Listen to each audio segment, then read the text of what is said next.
It is time to go live, yeah. Hello, wonderful, beautiful people.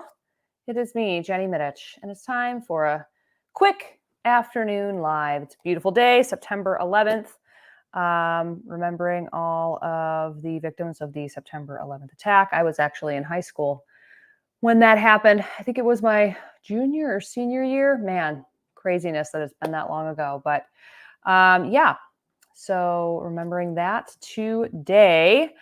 What else? So many things are going on in my life. It's kind of insane. So first off, we're going to cover all that and then we'll get to your questions. So if you can hear me, let me know. Let me know if the audio is good. Again, I've been experimenting with miking myself up during these so that the sound quality is better. So I'm hoping that that is turning out. If you have any questions whatsoever about carnivore, keto, any kind of questions related to any difficulties you're having, problems you're running into, or anything like that, be sure to put them into the comment box so that I can get those answered for you in the limited time that we have today. We have 30 minutes today because I'm going to end at 3, and at 3:15, I'm going to head over to the Jenny Mitich Carnivore Community for our monthly Zoom call that we do with the premium members over there. So that is going to be from 3:15 to 3:45 today. So I have to make sure that I'm over there. Looks like everyone is saying the audio is good. So I love it. Thank you for letting me know. And get your questions in and all that kind of stuff, because I'm just going to run through kind of some quick updates and then we'll get right over to those. Oh, also, if you have any wins, any big wins, any successes that you've encountered on carnivore, share those too, because myself and everybody here, we love seeing the wins as well. All right, what is going on right now? It is September 11th. Tomorrow night, I am anticipating releasing my interview with Dave Feldman. I was able to sit down with him at the Symposium for Metabolic Health in San Diego that I was at in mid-August. It's a really great, concise interview. If you know anything about Dave Feldman's work, he's been doing research on the lean mass hyperresponder phenomenon. And basically that is when within the context of a ketogenic diet. So you go on a ketogenic diet and you see your LDL cholesterol numbers skyrocket, your HDL cholesterol numbers also very high, and your triglycerides go really low. And this is with all of your other biomarkers. So A1C, any kind of blood sugar numbers, inflammation numbers, you're very lean, typically low visceral fat. You're just, very athletic. You see all of those numbers are still good, but the LDL cholesterol number goes really high. He noticed that when he went on keto, and it's something that he's been studying ever since and is now conducting some research studies around it. And at the Symposium for Metabolic Health, he talked about some really interesting new data that is coming from that study. So we talk about what is a lean mass hyperresponder, what are the cut points for that. We talk about both research studies, the one that is going on right now and the one that he is raising money for to continue the research. And we talk about the lipid energy model, a really easy to understand version of that explanation, because it can be a bit complicated, but I really wanted him to boil it down for myself and for you guys so we can get it to the most, easy to understand version possible. And I think we accomplished that with that interview. So that's going to be really fun. That is tomorrow. And then I believe on Sunday, I'm going to be releasing a video about iodine testing yourself for iodine deficiency. So there is, let me see here. I have it right here. This book right here by Dr. Brownstein, Iodine, Why You Need It and Why You Can't Live Without It. In the back of this book, he talks about a iodine test that he uses in his practice to test for deficiencies. So I got myself one of those tests, did it myself, and I'm going to show you exactly how you can do it for yourself too. Very, very interesting test. So that is Sunday's video. And then, man, we have so many fun things coming up. On the second channel, I have a second channel called Jenny Mitich, etc. That one is going so well, so much fun over there. I just released a vlog on a recent stay in the hospital. I was a caregiver for a family member. I basically lived at the hospital for about a month because my family member was down in South Carolina, not around where we live in the Chicagoland area. So yeah, that was interesting. So I share a day in my life down in Greenville, South Carolina, and that was fun. Let's see, what else is coming up? I have a behind the scenes vlog coming on Saturday. Hopefully on Saturday. We'll see if my editor's done with it by then. That is talking about behind the scenes of the symposium. So I ended up going to a meetup Dr. Chafee put together, went out to lunch with some other fellow carnivores, and did a bunch of other fun behind the scenes stuff. So I wanted to share that with you. So that's going to be super fun. If you'd like to subscribe to that channel, there's a link to it in the description of this video. Last thing before we get to the questions and wins and all that kind of stuff.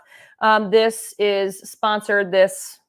live stream is sponsored by ButcherBox. I have a link in the description to them right now. They have a ton of amazing sales in September. Apparently, it's like their birthday. So they're giving away a bunch of free meat with any order. So be sure to click on that link and check out their deals because they're changing all the time. Like from the 5th to the 8th, they had a football deal where they were giving away wings and ground beef. And now they have some millions of other deals going on. Also, link to Gardener's Cheese is in the description. Love this stuff. I haven't had any this month yet because I've been doing a lot of recipe experimentation with dairy in it. And I don't do a ton of dairy, but I might have a weak point and have one of these because they're so good. I put these in the air fryer for about 10 minutes, flip it once. Holy smokes. Absolutely delicious. So I think that's all I have housekeeping-wise. Let's get over to the questions and comments. Be sure to get your questions and comments in, and we will get to as many as we can. We are a small but mighty group today, which is completely fine. Kimberly says hello, hello, hello. Katie D also says hi. Booby Goats, hello. Audio is good. Sound is good. Hello, George. Wonderful. All right. Looks like sound is good. Otter Damnation. This lady is awesome. Well, thank you. I appreciate it. Help me today as I already stalled with weight loss in week 2. Told me to slow up on the cheese as it is very common. Thanks, lady. Keep up the good work. You are very welcome. Yes, if any of you are starting on carnivore and you are having a hard time losing weight and you are including dairy in your version of carnivore, cut the dairy.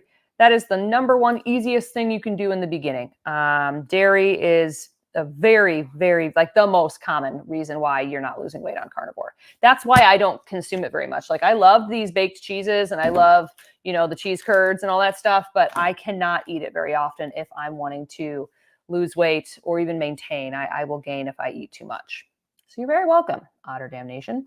George Denton, what kind of hard cheese can you eat? That depends on you. You can eat any kind of cheese, hard cheeses, I don't know. What do? I do cheddar, white cheddar. I'm so boring. You can eat any cheese. Here's the thing. Hard cheeses are typically more aged. So if you have any kind of histamine issues that could be exacerbated by hard cheeses, that's a reason not to eat them. The thing with cheese, just all cheeses in general, is also that a serving size is like 1 ounce.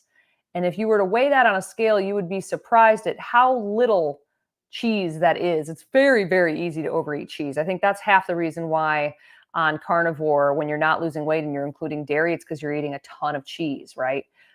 So you just kind of have to figure out what works best for you and your goals on carnivore. And if you can do some cheese, do some cheese.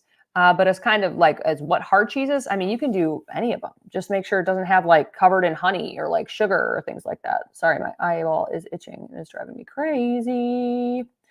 Booby Goats. I started carnivore March of 2023. I've lost 80 pounds, but that doesn't matter. What matters is that I feel great. That's amazing. 80 pounds. Holy smokes.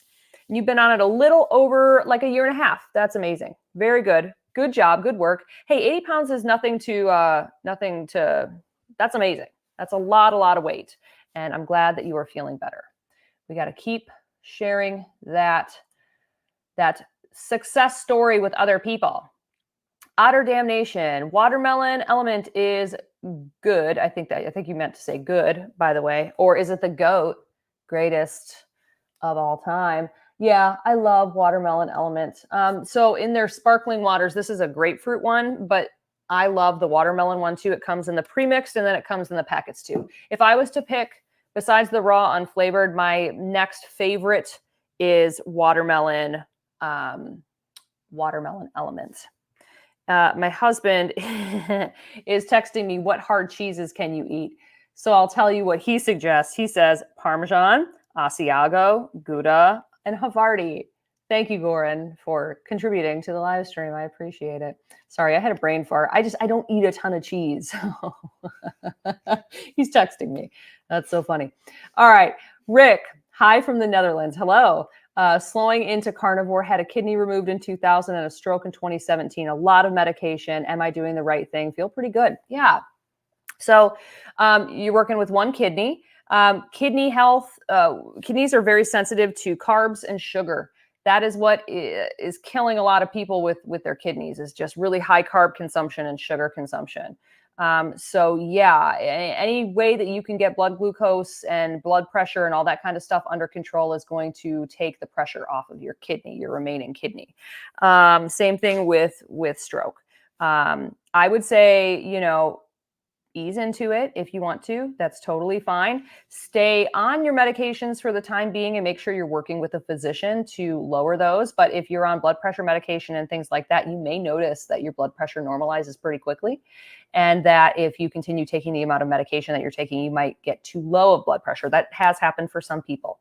So just make sure you're paying attention to that. And yeah, I think easing into carnivore can be totally effective.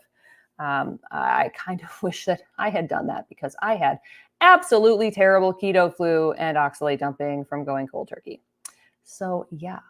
Rick says, love your show. Keep it up. Thank you so much. I will. I really enjoy making videos for you guys. And honestly, a lot of the stuff, the videos that I'm making, I'm learning myself, like I read all of these books when I was doing the iodine video, and I learned so much. I listened to a bunch of different podcasts that had Dr. Brownstein on. So, it's fun for me too. I love it. Utopian Seeker says, every time I start carnivore, I hit a wall at day 4 and I fail to stick with it. The lack of carbs weakens me. What should I do? Yeah, totally normal. That's keto flu. So keto flu is carbohydrate withdrawal, sugar withdrawal. It's going to feel crappy. I think for you, if you've tried this several times and you continuously hit that wall at day 4, there's a few things you can do. First off, keep up with your electrolytes. That really, really helps to mitigate some of the keto flu symptoms. Second, in addition to just electrolytes, hydration levels. A lot of people get really dehydrated on carnivore because they're focusing more on, getting the fat, getting the protein, and they're not focusing as much on drinking water. That can be really helpful. I think since you have this issue, maybe you could try to make some kind of carnivore dessert of some kind. I know, using artificial sweeteners or whatever. Yeah, okay. In the perfect world, you would cut all those out. But maybe for you need to taste something a little sweet that isn't actually sugar to get you over the hump. And then you can cut the artificial sweeteners down the line. So I don't know, you could make, I just made these mini cheesecakes and I use allulose in them. And it's fully carnivore as far as that goes. If you didn't want to use the allulose, you wouldn't have to, but it makes it better. That could get you over the hump too. And then I could also say, instead of going cold turkey into carnivore, work on slowly easing into it. Maybe cutting all of the ultra processed foods and all that kind of stuff out first, and just focus on eating like meat, vegetables, dairy, and did I say fruit, and just kind of do it that way. Or maybe, you could do like the meat and fruit diet. And so when you're craving something sweet, or you're, you would have some carbs in there to kind of ramp it down, and then slowly ramp down. You got to give your body some time sometimes to get used to the fact that you're not getting energy from glucose anymore. I would also say, if you're having a problem with weakness, perhaps you could increase the fat, because when you're not eating carbs, your fuel is coming from fat. If you're eating super lean meats, you're going to be feeling pretty weak. So that could be helpful too. That's a lot of information, but hopefully some of those tips would help you. All right. PhD Predator. Hello from Cleveland. Hello. Samantha says hello from Houston. Oh, yes. Here's another wonderful cheese that I always butcher the pronunciation of. Gruyere. Parmesan, provolone, all great options. George says, thank you. Joe, thoughts on eating fruit for athletes on carnivore? Okay, so Meat and fruit diet is a meat-based or an animal-based diet. I would not consider it carnivore. I think if you are metabolically healthy, I don't think fruit's a big deal. It will still raise your blood sugar, but some spikes are okay. I would not recommend people that are metabolically unhealthy to continue eating fruit. It's just candy. It's just nature's candy. And the fruit that exists nowadays is nothing like what existed for our ancestors. There's also the whole seasonality issue. We can get strawberries 365 days a year. That is not how our ancestors would have consumed strawberries. And the strawberries they were eating were much smaller and a little bit more bitter. They're not these ginormous, hybridized, crazy, big, delicious, sugary fruits. So there's that to be said as well. There's also some fruits out there that are very high oxalate, like starfruit or kiwi, raspberry. And you don't want to be eating a large amount of those. So yeah, I mean, take it with a grain of salt. If you feel like you need it, sure. But there's, Chafee always talks about you don't need carbohydrates, even if you're, doing a lot of athletic stuff. I would say the transition over from having a carb heavy diet over to no carbs, basically, you'd probably want to do that on off season or at a time when you're not having to get ready for a competition or things like that. But it's totally possible. I mean, protein is what's building muscles. So yeah, you might feel a little flat during your workouts for the first couple of months, but that goes away. I probably strength train 3 or 4 days a week, and I'm walking and doing a little bit of cardio as well and sprinting. And now I'm almost 2 years in, and I'm fine. In the beginning though, yeah, I had a hard time working out. Because I had terrible keto flu. Terrible, terrible, terrible. All right, Dolores, please help. I have been on 100% carnivore for 3 months now. My fasting sugar is running, oh my God, around 200 without one bite of carbs.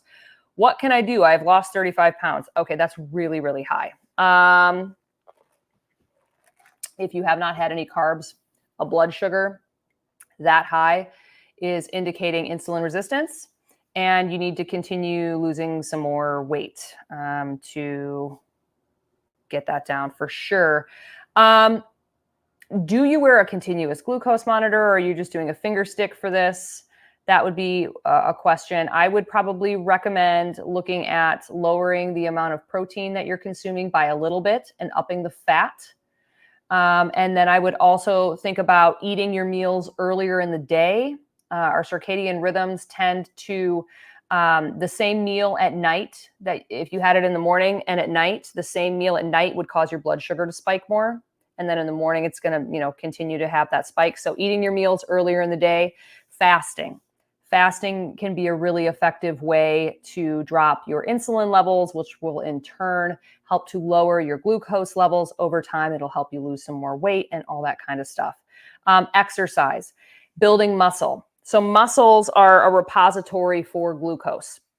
And if you have more muscle, your body will take more of the glucose that you have in your bloodstream and put it into your muscles for storage. And then exercise, drains those stores, and then you can continue to fill them and drain them and things like that. It is a process. 3 months is not that long in the grand scheme of things, depending on how you were eating before. So I would just say keep doing what you're doing, but I would work out a little bit more, start incorporating some fasting if you're not already. And I would, lower the protein a little tiny bit and up the fat, and just kind of play around with those levels and see if you can't get that to adjust a little bit more.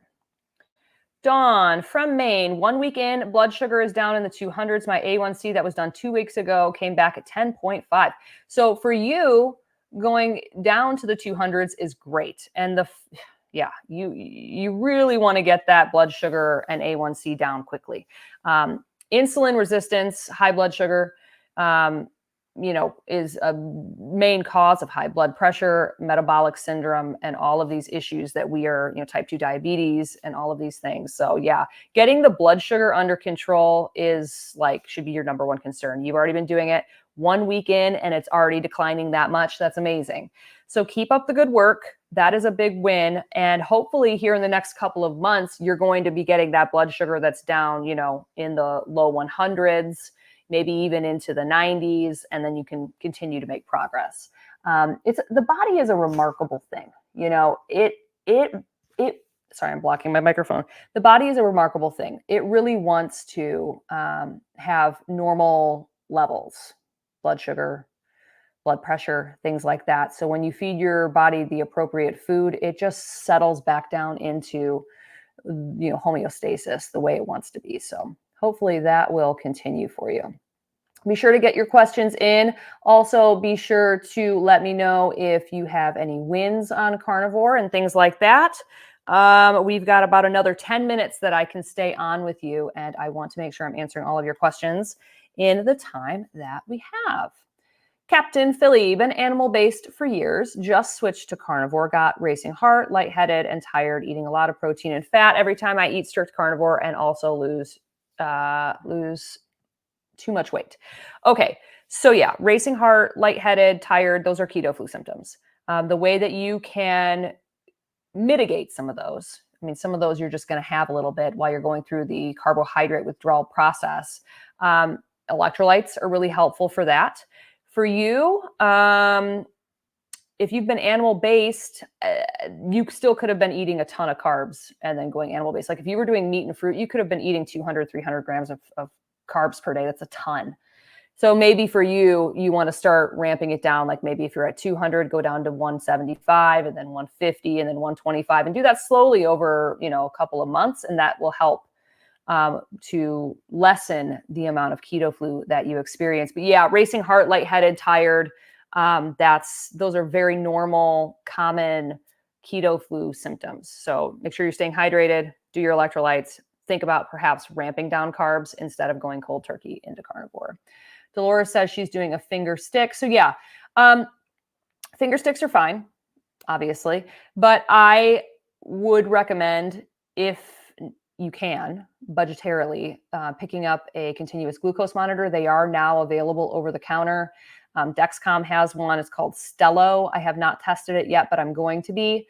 You might want to stick one of those on you for a couple of weeks and kind of see what your true glucose levels are, so you can understand, the patterns. Like, okay, maybe I have dawn effects, so it rises here, and maybe after I work out, it does this, but then it dips really.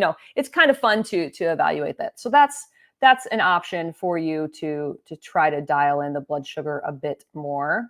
But I think fasting would be really good for you too. All right, Dogs 2X, been carnivore for 15 months. I've had great results until recently. Now my trigs are in the 300s for no reason. Could it be too much protein turning to sugar? Perhaps, or it could just be an anomaly in the test. So for the cholesterol test, the lipid panel, you have to be fasted for 12 to 14 hours, no more, no less.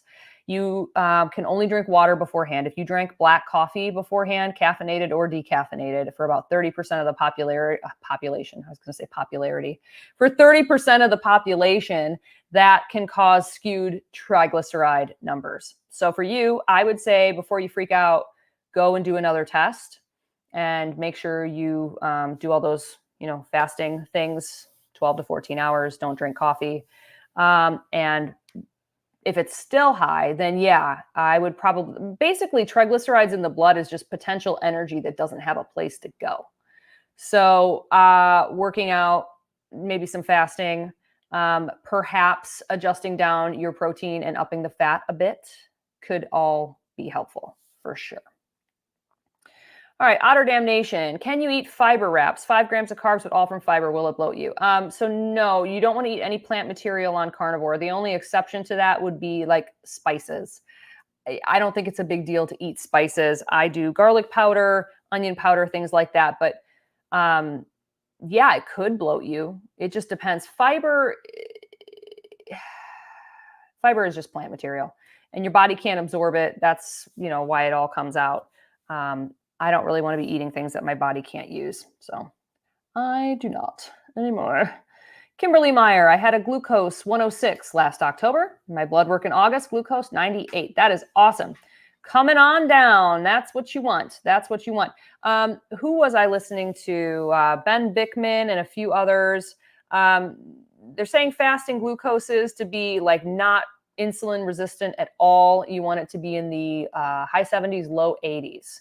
So, I mean, even I still have work to do. I think my fasting glucose is anywhere between 80 and 92 or something like that. So I still have a little bit of insulin resistance to get done. But hey, progress is awesome. 106 down to 98. I love it. You're definitely in the healthy range now. Dee Dee says, Stello, have now, not bad. Awesome. Yeah, I want to test it out. It just came out on the market. You can go to their website and purchase it for yourself. I personally, I've used Dexcom 6s and my husband is using Dexcom 7s right now. We have blood glucose monitors, not because we're diabetic, but just because we like the data. And I personally don't like Dexcoms. They're kind of cumbersome. I prefer Freestyle Libre 3s, but I'm still going to purchase 2 of them and test them out because I want to see how their app is. They have an app that goes along with it because these are Bluetooth. So you get all your data, through your app here. But I personally use NutriSense because I really like the way they present their data. It's not bogged down by a bunch of other stuff. And like for me, you can track your food through NutriSense, but I'm not tracking my food anymore. I eat the same stuff every day.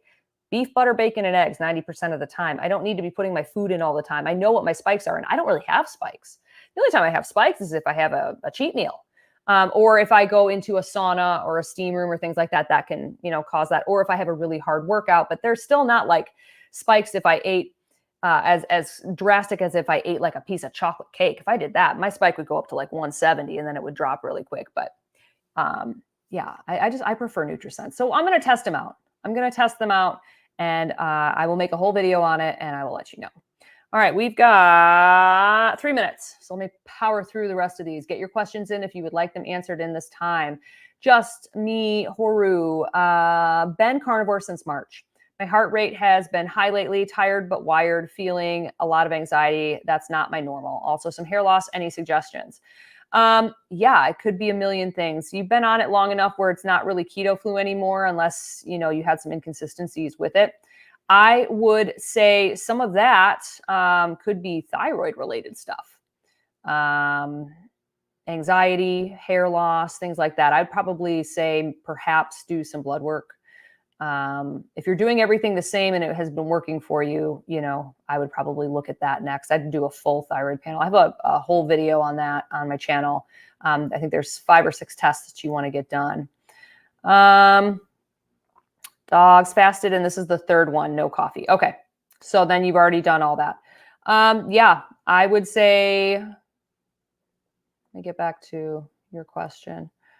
Now my trigs are in the 300s. Could it be? Yeah, I would say probably start playing around with lowering the protein and upping the sugar. Exercise is also helpful. I don't know how much exercise you're doing. Price for the Stello, $99. Yes. You can do $89 per sensor if you subscribe. I know that's a bit cheaper. Dee Dee is saying the app is good so far. Dogs 2X, tried them all. Libre 3 is the best I've tried. I completely agree. I love the Libre 3. That is my go-to. Dee Dee, 3rd week, still diarrhea. Any suggestions? That's still keto flu. You can increase electrolytes. You can decrease if you're taking a lot of magnesium, especially like magnesium citrate. That can be causing some diarrhea. If you're doing any kind of liquid fats, hot rendered fats, that is going to go through your system really quick. So instead of like, if you're pouring the fat from ground beef over your meat and then consuming that, or if you're eating a lot of hot melted butter or things like that, that can be making everything going a bit faster. So try like cold fats. The fat that's still on your steak when you cook it, that's fine. Things like that. That can be really helpful. Hello from Surrey, BC. Hello. Okay, and then Boyd says $44.50 per Stello sensor with subscription. Oh, okay. I only looked at the website for a minute, so I thought it was $89 per sensor, but I'll have to take a look. Okay. And Joanne says, I have loose stool still almost 3 months. My body is healing though, feeling great. Yeah, it could be so many things. The funny thing about carnivore is you go carnivore, you clean up your nutrition, everything is good. And you may actually start to uncover that it's more than just a nutrition issue. You might have some root cause issues that you need to dive into. Nutrition with Judy has a lot of information on this whole root cause issue thing. She's really big into CIRS, chronic inflammatory response syndrome, or maybe a mold issue, something environmental, a gut issue, leaky gut. There's so many things it could be. Nutrition, carnivore isn't a magic bullet. It's not going to solve everything. But yeah, that is that. All right, folks, I have to sign off in 15 minutes. I am heading over to the carnivore community, Jenny Mitich Carnivore Community, to do a Zoom call with my premium members over there. You can always join there. Both free and premium membership links are in the description of this live. And I will do another one of these here in the next few days to a week. So it was lovely to see all of you. Boyd, Lynn, love your videos on recipes. Thank you. You're very welcome. I have some more recipe videos coming up for you very soon. And Joanne just eliminated dairy on September 1st. Good. I think that'll make some difference for you. Perhaps also for the diarrhea. Dairy can exacerbate that as well. A lot of people don't realize that they are sensitive to dairy when they are. But yeah, that is that. I'll see you guys very soon. Thank you for joining me. And have a lovely day. No, I need to do this. I always mess up ending the stream. So yes. Okay, have a good one. Bye, guys.